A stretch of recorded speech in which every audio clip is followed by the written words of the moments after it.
Hey, what is up guys? I'm going to be taking a look at the Counter Fairy deck here, and this will be like one of my final takes on this particular deck profile, and then I'll probably be putting this deck away. But basically with this particular deck, you know, when it came out, it was quite hyped up, a lot of people were actually quite excited about it, but all of a sudden it just died down, and even till this very day, for the past 3 to 4 months, I have not seen a single deck profile on this particular deck at all. And it's kind of a shame to see that this deck is completely forgotten now. It had somewhat of a small potential in what it could actually do, and seeing that no one actually plays the deck anymore, it's really sad to see. In fact, several stores have actually lowered the price of the Wave of Light structure deck, so much to the point where they're pretty much giving it away. I mean, if you sell a particular structure deck for just $5, I mean, it goes to show how bad it actually is, or how unpopular the deck actually is. But here's my final take on it, on how I actually plan to play in this particular format. And I'll see how it actually goes here, but so far it has actually worked alright with me. I managed to defeat 2 Altergeist decks so far with it through testing, and I did manage to also beat 1 Thunder Dragon deck, but of course that's in the situation where I actually went first and I was able to get the upper hand here, but it does actually lack in a turn 2 play or anything like that, so this is something I built to more so cater to being able to deal in a second turn basis here. So there's 43 cards, but you know, there's nothing wrong with going over. So we're playing 1 copy of Air Knight Parshaft here. Not really much to explain about that, and as a counter fairy deck we're playing also 3 copies of Bountiful Artemis, because you know, we want draw power and it's a really great card. We're playing only 2 copies of Guarding Ariadne. These days a lot of the opponents don't actually bother even destroying what's in your Pendulum Scale, they completely ignore it, so I only played 2 now, there's no need to play that many anymore. I'm also playing 2 copies of Minerva, Scholar of the Sky as well. Doesn't really do too much for the deck, aside from just gaining more power here. We're also playing 1 Meltiel. This card is definitely an interesting card, helps you gain life, and you can also destroy cards on your opponent's field as well, so nice versatility there, but overall I just have it at 1. 2 copies of Valkyria. This card is definitely very interesting, as it does allow you to actually add more cards from your deck, very specific ones like fairies, so at least you won't always have nothing in the hand, you'll always have something. Now, to cater for the more so turn 2 style of this deck, we do have a lot of weak monsters. As a result, I'm actually putting in 3 copies of Honest for this one, and I figure you just want to get plenty of hits onto your opponent. Your opponent will have really big monsters, and Honest is a card that activates during the damage step, so it's going to be a lot difficult for certain cards to actually negate this because it activates during the damage step. So quite a good card actually to be playing 3 of.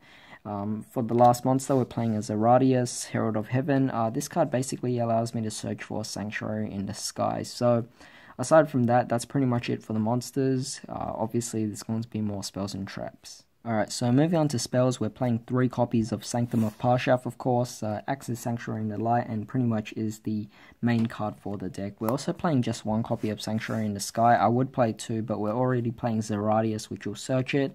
Either way, Zeradius is also a 2100 beat stick, so it works pretty well with it. We're not really focusing on special summoning too much, so I am actually going to be playing free Pot of Duality here, and I actually took out Ties of the Brethren, simply because I felt like this was actually a lot better to play instead, to get more specific cards I need. Speaking of getting more cards I need, I'm playing Pot of Desires. I want to at least draw a lot more cards to have set up on the field, so that my opponent will actually have a difficult time, and 2 Pot of Desires actually works quite well for this deck. But moving on to traps now, we're playing 1 Broken Line. You really only have to play 1 of these because it only works the 1 time, otherwise your opponent won't be expecting it anymore. Will actually start to expect it now, so you know, for now the first one's really just to catch them off guard. They normally don't expect it anyway. We're also playing 3 copies of Ultimate Providence, of course. This card is obviously really great. As long as we have counter traps, then it definitely works for the deck. We're also playing 3 copies of Drastic Drop-Off. Any card they add to your hand that you might feel is a threat, then you get rid of it. Of course, you have to know when to activate this card as well. Don't just always activate it when they draw a card.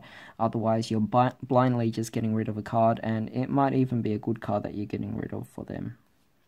We're also playing 2 copies of Divine Punishment. I mean, we're playing 2 different versions of Sanctuary in the Sky. At least we can negate, and it's a counter trap as well. We're also playing 2 copies of Rebirth of Parshaf, just to bring out, obviously, the 1 Air Knight. The only thing I'll actually recommend you play in the extra deck is the other copies of the Synchro version of the Air Knight Parshaf, and if you play that, you can bring it out with Rebirth really easily here. But overall, the extra deck's completely up to you. I won't even be showing you an extra deck, just the main deck. Playing 2 Mirror Force, you need a bit of defense, you need to be a little protective here. Playing a Solemn Judgment, it's just another counter trap, also really good at negating. Solemn Strikes, same case here. And a very interesting addition I'm playing is Debunk. Again, with the whole dislike for hand traps this particular format, I just wanted to play cards that just stop hand traps, and Debunk is a perfect card to stop it.